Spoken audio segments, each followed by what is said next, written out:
In the last session, we studied about the beginning of this lesson, that is the introduction of this lesson, administrative system. About Palyas we studied, an administrative system during Rajput age it was started.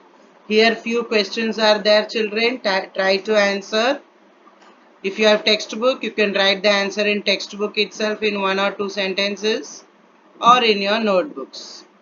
Children, you have to make separate 200 pages notebook. Again listen children, separate 200 pages notebook for SS. At present don't write anything in that. And again you have one workbook also, that is of Holy Faith workbook. I will send you the answers, afterwards we will write. In both the books at present don't write anything. These questions answer in your textbook or in your homework book. And it is compulsory children, you have to write answers for this. Next we'll continue the administrative system of the village. Here in those days, even now we have the panchayats, sarpanch, panchayat election is also held in our country. So these were all exist before centuries. So here also they had the panchayati system. The head was called as Mukhi or Sarpanch, and he was responsible for the protection and justice of the village. And whatever he gives the decision, that is Sarpanch, that is the final decision. All the people or their citizens, they have to follow and obey the rules. And next, they also had many cases, Gram Sabha, and pass the judgment and punish the culprits.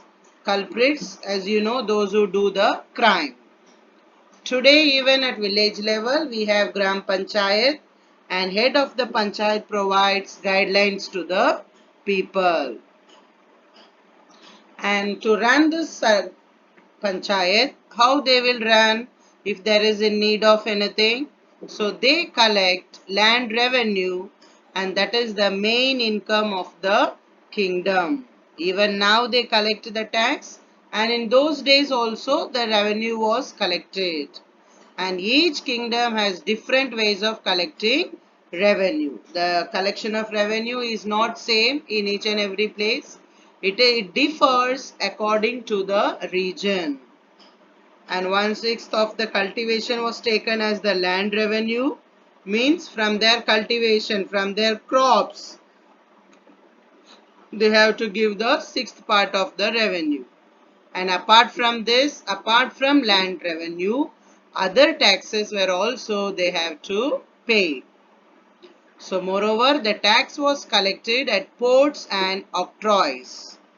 Ports, you know, no? That is harbor, where the ships bring the goods from the outside countries, or the state also, outside the state also. Even octroi duty, that is also tax, like when the goods are brought from the outside of the state, they have to pay the octroi duty, octroi tax. Landlords collected the tax and paid tribute to the kings. So as we now pay to the government, same way here they collected the tax and gave the tax to the kings. And next is literature. What is literature? That is the written works, written books. If you know, in the ancient time, that is the old Stone Age, we didn't have any written works and no proof also of those times. We get through the stones or from any caves as such how they were living, the way style lived. But after the literary work started, we had the proof how the people lived in the medieval period. So the religious and other type of literature were composed during the Rajput age. Kings patronized scholars and education. Children, here you can see new words. So please underline all this. Patronage means what? They supported the scholars and education. by giving money or any other support to them so that they may write and they may educate the people. Many literary works were composed in Sanskrit, Prakrit, Tamil, Kannada, Telugu, etc. languages in that time. So these are the old languages prevailing in those times.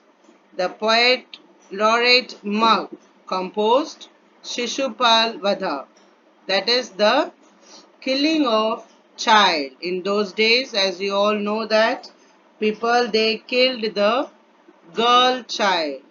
So he wrote against it that we should not kill children. The content of this epic is the killing of Shishupal by Sri Krishna. In the same way, another poet, Sri Harsh, wrote an epic, Naishada Charitra, which described story of Nal and Damayanti. And next is Krishna Bhakti songs by Radha and Gopis were composed during this period. Children, these are the literary works written by the great writers. Next, the biography and achievements of the kings were composed in poetic manner. So the kings, when they fought the battle, they won the regions, praising them, praising kings. They wrote many poems in their books. For example, Hemchandracharya wrote Kumarpal Charita on the life of Solanki king of Gujarat, Kumarpal. He also wrote a grammar book, Siddhem Shabdanushashan. The name of the book contains the name of the king, Siddharaj Jai Singh and Hemchandracharya. During that time, this book was kept on the elephant and procession was taken out in Patan. Children, when Hemchandracharya, he wrote this book, it is the grammar book, Siddham Shabdanushasan. When this book was released, it was given a great respect.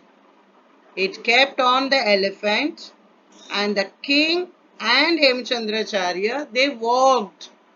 So it was like a rally throughout the village. So these both walked, these great people walked and the book was given the honor. So this shows that how much important they gave for education. And even Siddharaj Jai Singh, he brought many books from outside the country to help Hemchandracharya to write this grammar book. Along with poetries, dramas were also written during this period. Bhavbhuti, he was a great writer, wrote drama Uttaram Charita. Pandit Narayan composed collection of stories, Hitopadesh, based on Panchtantra. The collection of stories or books on folk tales must be there in the library of the school nearby library. Let us do the activity of reading. Children, you have to read, your activity of this is that you have to read Panchtantra stories. Many of you may be having the habit of reading stories and many may not. So please children, write or read the stories from Panchtantra books.